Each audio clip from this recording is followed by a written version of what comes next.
चलिए आज जान लेते हैं ब्रह्मनाड़ी। ब्रह्मनाड़ी किसे कहते हैं? ये तो नाड़ी है, शरीर के अंदर काफ़ी नाड़ियां हैं, उनमें से एक नाड़ी है ये। अब ये इतनी महत्वपूर्ण क्यों है, यही जानते हैं। नमस्ते, मैं पवन यादव। आज जानेंगे ब्रह्मनाड़ी क्या काम करती है। ब्रह्मनाड़ी जो होती है, इसके काम क्या होते हैं? शरीर को शक्ति प्रदान करना। जैसे ये इंजन स्टार्ट करना है आपको, आपके हाथ पैर इस इंजन को स्टार्ट करेंगे। सामने ट्यूबवेल है, अब अपने आप तो ये स्टार्ट हो नहीं जाएगा। अब आपको इसको स्टार्ट करना है, चलाना है। तो हाथ पैर तो सभी को दिखाई देंगे कि हाथ पैरों ने इंजन को स्टार्ट किया या इंजन चलाया। लेकिन बात सोचने वाली ये है, हाथ पैर जो हैं वो तभी काम करते हैं जब इनके पास शक्ति आती है, ऊर्जा आती है। तो ऊर्जा कहाँ से आती है? इस इंजन को स्टार्ट करने के लिए हाथ पैरों को शक्ति की जरूरत पड़ेगी, ऊर्जा की जरूरत पड़ेगी। अब ये ऊर्जा आती कहाँ से है?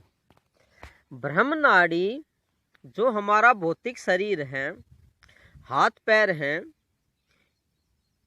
और भी जीभ है, कान है, इन सभी को अच्छे से काम करने के लिए ब्रह्मनाड़ी ऊर्जा प्रदान करती है, एनर्जी देती है।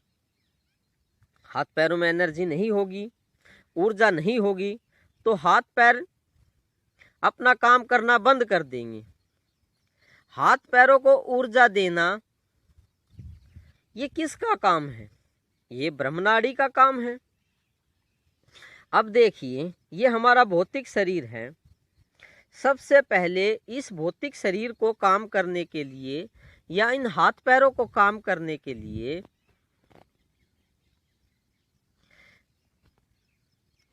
कहीं ना कहीं से शक्ति की तो जरूरत पड़ती है। अब वो शक्ति आती कहाँ से है? सबसे पहले उस शक्ति को ग्रहण करने वाली ब्रह्मनाड़ी होती है।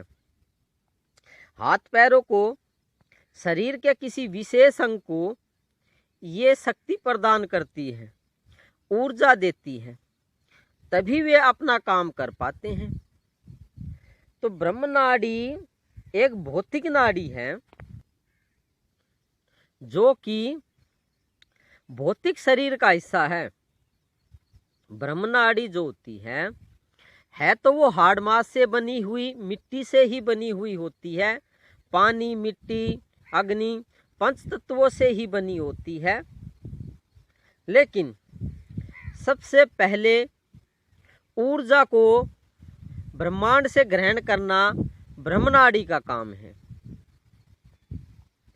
तो आप जो भी कुछ काम कर रहे हैं, आप वीडियो बना रहे हैं, आपकी आंखें काम कर रही हैं, सामने आप जो कुछ दिखाई दे रहा है आपको, वो सब आँखों से दिखाई दे रहा है। और आँखों के पास जो ऊर्जा आती है, वो ऊर्जा आती है ब्रह्मनाड़ी से।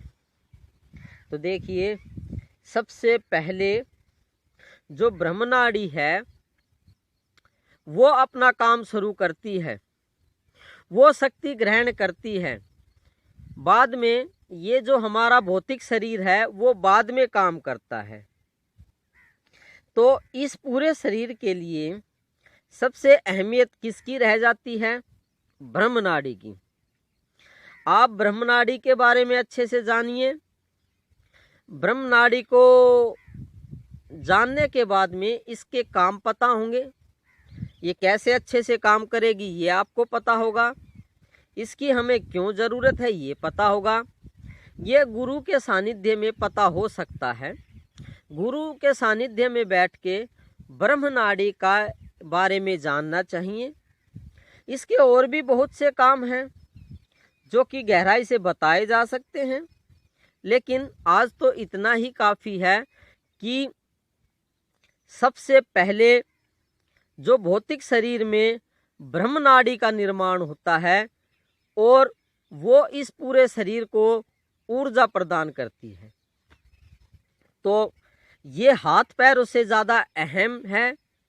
हमारे जो चमड़ी है, हमारा पूरा शरीर है, उसमें सबसे अहम हिस्सा यही है, क्योंकि ये अगर एक बार शक्ति प्रदान करना बंद कर दे पूरे शरीर को, तो पूरा शरीर काम करना बंद कर देगा। तो इसमें से ही, जैसे अब दूसरे तरीके से समझ लेते हैं। पीछे ये नहर है, आपको पीछे नहर दिखाई दे रही होगी, पेड़ दिखाई दे रहे हैं, और ये पीछे के साइड में आपको नहर दिखाई दे रही है। इस नहर में से पानी छोटे छोटे नालों में आता है। जैसे आपको ये नाला दिखाई दे रहा है नीचे के साइड में, ऐसे बहुत से नाले और भी हैं। अब इन छोटे नालों को पानी कौन देता है?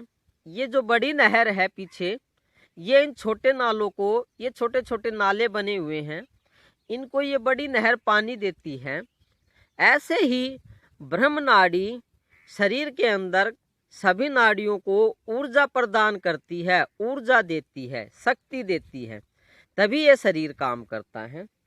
तो अभी मैंने बताया जैसे नहर है, ये छोटे छोटे नालों को पानी देती है, तभी खेती हो पाती है। छोटे नालों में पानी कहाँ से आया? बड़ी नहर से। तो खेती हो पाती है, कुछ फसल उपज हो पाती है। तो अगर बड़ी नहर नहीं होगी तो खेतों को पानी नहीं मिलेगा, और खेतों को पानी नहीं मिलेगा तो खेती कैसे होगी? खेती सूख जाएगी। इसी तरीके से ब्रह्म नाड़ी अगर अपनी ऊर्जा प्रदान करना बंद कर दे, इस शरीर को देना बंद कर दे, तो ये शरीर सूख जाएगा, खत्म हो जाएगा, मर जाएगा, या इसको कह सकते हैं ये बिखर जाएगा और इस कुदरत में विलीन हो जाएगा।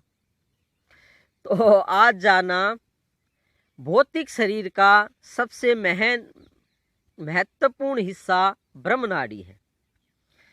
फिर आगे बात करेंगे इस ब्रह्म नाड़ी के बारे में। इसकी जगह क्या है शरीर में, इसकी लोकेशन क्या है, इसका स्थान क्या है, ये कहाँ पे बैठी है या रहती है या इसकी जगह है। तो आज के लिए तो यही जाना कि इसके काम क्या होते हैं, काफ़ी अहम है, इसको जानिए। मौसम काफ़ी अच्छा चल रहा है, बारिश का मौसम है, कल भी बारिश हुई थी, हो सकता आज भी बारिश हो। तो ब्रह्म नाड़ी को ज़्यादा अहमियत दीजिए, क्योंकि ये आपकी काफ़ी बीमारियों को भी ठीक कर सकती है। उन बीमारियों के बारे में आगे जानते रहेंगे। Thank you very much. ब्रह्म नाड़ी के बारे में जानने के लिए ज्ञान को बढ़ाते रहिए, आगे बढ़ते रहिए। Thank you.